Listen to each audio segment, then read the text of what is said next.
बॉलीवुड और विवाद एक दूसरे के चोली दामन के साथ ही माने जाते हैं। Box office collection, star fights, drugs, कानूनी केस जैसे कितने ही मामले सामने आए दिन भर सुर्खियों में बने रहते हैं।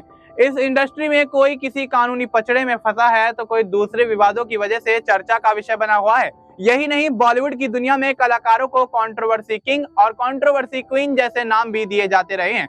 हालांकि सोशल मीडिया के इस दौर में दर्शकों प्रशंसकों से कोई भी विवाद छुप पाना नामुमकिन सा लगता है। कुछ समय पहले इस तरह का एक मामला करण जौहर और दिव्या खोसला के बीच भी देखा गया था।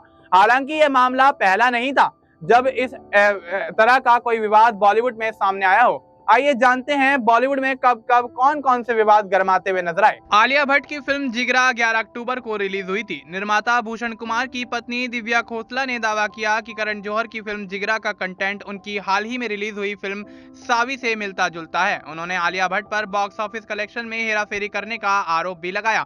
करण जौहर को भी निशाने पर लिया और उन पर अपमानजनक भाषा का इस्तेमाल करने का आरोप लगाया था।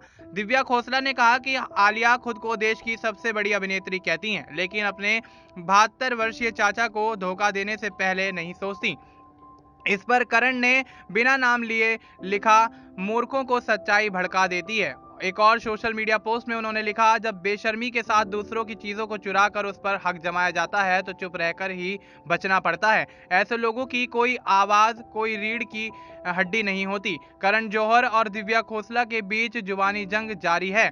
वहीं 80 करोड़ रुपए के बजट में बनी आलिया भट्ट और वेदांग रैना अभिनीत फिल्म जिगरा बॉक्स ऑफिस पर दम तोड़ती नजर आई। 1 अप्रैल 2003 में विवेक ने एक प्रेस कॉन्फ्रेंस बुलाई थी जिसमें उन्होंने दावा किया था कि सुपरस्टार सलमान खान ने उन्हें फोन करके धमकाया था। उस समय विवेक कथित तौर पर ऐश्वर्या राय के साथ रिलेशनशिप में हुआ करते थे। इसी प्रेस कॉन्फ्रेंस के बाद से सलमान के साथ उनके झगड़े की शुरुआत हुई। विवेक ओबराय ने इस प्रेस कॉन्फ्रेंस में कहा था कि सलमान ने रात के वक्त महज 4.5 घंटों में उन्हें 41 बार कॉल किया था। साथ ही उन्होंने फोन पर जान से मारने की धमकी के साथ बद्दी बद्दी गालियां भी दी गई थी। इसके अलावा उन्होंने अभिषेक बच्चन, रणबीर कपूर जैसे सितारों का भी नाम लिया जिनके साथ सलमान खान कथित तौर पर बदतमीजी कर चुके थे, लेकिन किसी ने उनका विरोध नहीं किया था। दोनों सितारे एक दूसरे को नजरअंदाज करते हैं। विवेक ओबरॉय ने एक इंटरव्यू में कहा था कि उन्हें खुशी है कि वे अग्नि परीक्षा से बाहर आ सके, लेकिन उनके जितना खुशकिस्मत हर कोई नहीं होता।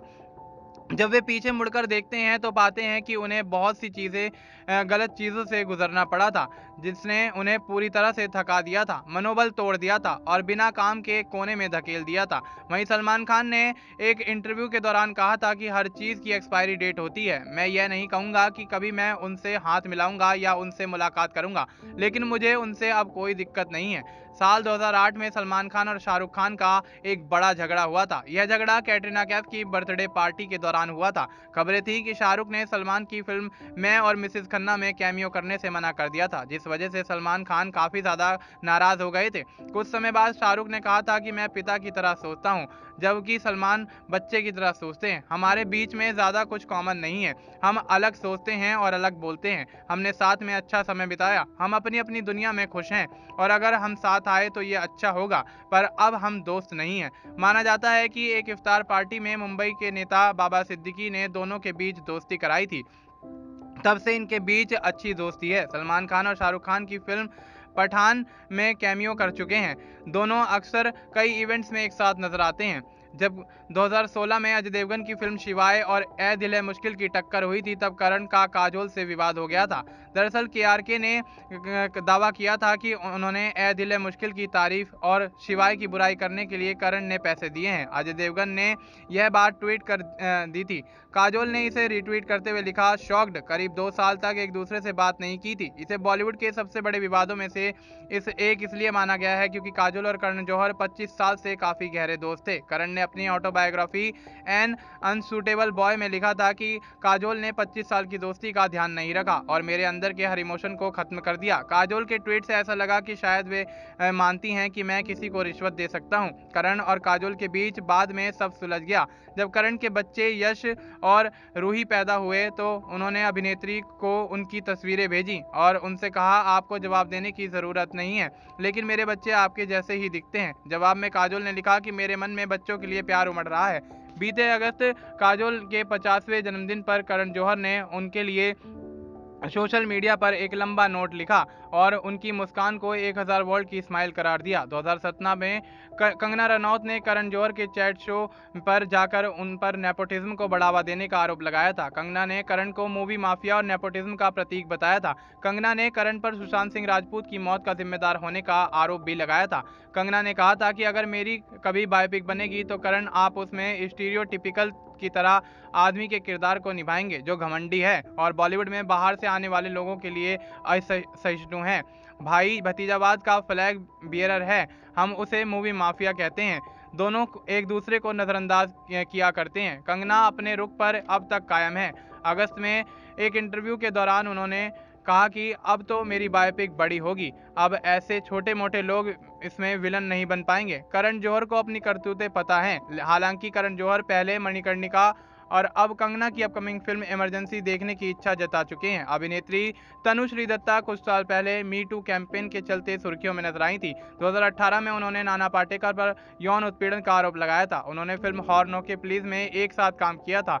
मी टू मूवमेंट से बॉलीवुड इंडस्ट्री हिल गई थी। तनुश्री दत्ता ने कहा था कि मैंने बॉलीवुड में आने के बाद कई तरह के दुख झेले हैं। मैंने ये सब भूलना चाहा, लेकिन मेरे अंदर गुस्सा था। मुझे लगा कि उसकी हिम्मत कैसे हुई मेरे साथ ये सब करने की, वो बच कैसे सकते हैं और इंडस्ट्री के लोग उनके साथ लगातार काम कर रहे हैं। नाना पाटेकर ने जवाब देते हुए कहा कि वो मेरी बेटी की तरह हैं। मुझे नहीं पता कि वो ऐसा क्यों कह रही हैं। इस पर तनुश्री ने कहा कि कोई भी पिता अपनी बेटी को ये नहीं कहेगा कि मेरे साथ इंटीमेट सीन करो, उन्हें शर्म आनी चाहिए। उन्होंने नेशनल अवार्ड जीता है तो वो साधु नहीं हो गए, वो इस दुनिया के सबसे घटिया इंसान हैं। दोनों के बीच यह विवाद अभी थमा नहीं है। जून में ही नाना पाटेकर ने कहा कि वो सारे आरोप झूठे थे, इसलिए मुझे गुस्सा नहीं आया, हर कोई सच्चाई जानता है। नाना के इस बयान के बाद तनुश्री ने फिर पलटवार किया। उन्होंने कहा कि मुझे धमकियां मिलती रही हैं और नाना को 6 साल लगे जवाब देने में।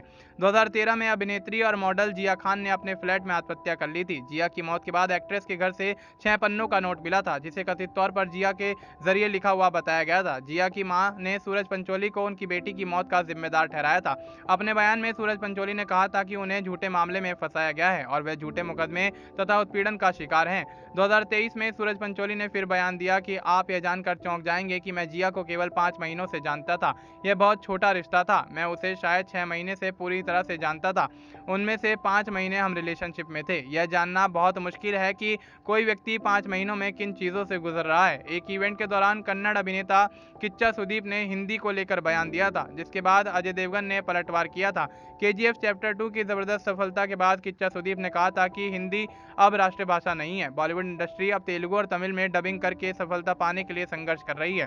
इसके बाद अजय देवगन ने हिंदी में ट्वीट कर सुदीप को जवाब दिया था। उन्होंने लिखा था, किच्चा सुदीप मेरे भाई, आपके अनुसार अगर हिंदी हमारी राष्ट्रभाषा नहीं है तो आप अपनी मातृभाषा की फिल्मों को हिंदी में डब करके क्यों रिलीज करते हो? हिंदी हमारी मातृभाषा, राष्ट्रभाषा थी और हमेशा रहेगी। जन गण मन। संजय लीला भंसाली की फिल्म पद्मावत को लेकर देश भर में काफी विवाद खड़ा हो गया था। 190 करोड़ की लागत से भंसाली ने दीपिका पादुकोण, रणवीर सिंह और शाहिद कपूर अभिनीत यह फिल्म बनाई थी। फिल्म के पहले पोस्टर के साथ ही राजपूत घरानों और करणी सेना ने रणवीर सिंह के खिलाफ मोर्चा खोल दिया था। राजपूतों का कहना था कि फिल्म का मसालेदार बनाने के लिए अलाउद्दीन खिलजी जैसे क्रूर शासक का महिमा मंडन किया गया। आरोप था कि भंसाली ने खिलजी और रानी पद्मिनी के बीच के रोमांटिक सीन शूट किए और रानी को सबके सामने घूमर नृत्य करते दिखाया गया। हालांकि भंसाली और पूरी टीम ने इस बात से इनकार किया था। कुछ राज्यों में फिल्म के प्रदर्शन पर रोक लगा दी गई थी। कुछ सिनेमाघरों में इस बात को लेकर तोड़फोड़ भी देखी गई थी। बाकी कुछ राज्यों में जब फिल्म रिलीज हुई तो उसने शुरुआती 5 दिनों में 143 करोड़ की कमाई कर ली। इस पर भंसाली ने कहा था कि फिल्म को मिला प्रतिवाद उस व्यथा का जवाब है जिससे हम सभी लोग गुजरे हैं। हम लोगों ने बार बार कहा है कि इस फिल्म में कुछ भी गलत नहीं है, सारे प्रदर्शन तर्कहीन थे। तो ऐसे में ये वो विवाद थे जो बॉलीवुड में काफी ज्यादा चर्चा का विषय रहे। तो आपने देखा कि किस तरह से बॉलीवुड हमेशा से ही विवादों का एक अड्डा रहा है और बॉलीवुड सेलिब्रिटीज को लेकर उनके विवाद अक्सर चर्चाओं में बने रहे हैं, जिसके चलते उनकी फिल्मों पर भी काफी ज्यादा असर पड़ता हुआ नजर आया और फिल्म ही नहीं, उनके फिल्मी कैरियर पर यहाँ पूरी तरह से ब्रेक लगते हुए भी नजर आए हैं। इन तमाम कंट्रोवर्सी के जरिए इन लोगों को पॉपुलैरिटी तो मिली, लेकिन देखा जाए तो अब भी कहीं इन सितारों की अगर बात होती है तो उनसे जुड़ी कंट्रोवर्सी को लेकर कहीं ना कहीं कोई चर्चा हो ही जाती है, जिसके चलते ये सितारे एक बार फिर से विवादों का कारण बनते हुए नजर आते हैं। तो दोस्तों, इन विवादित सितारों के बारे में आपका क्या कुछ कहना है, आप हमें कमेंट बॉक्स में जरूर बताएं। बाकी इस तरह की और अपडेट्स के लिए बने रहें नेक्स्ट 9 लाइव के साथ।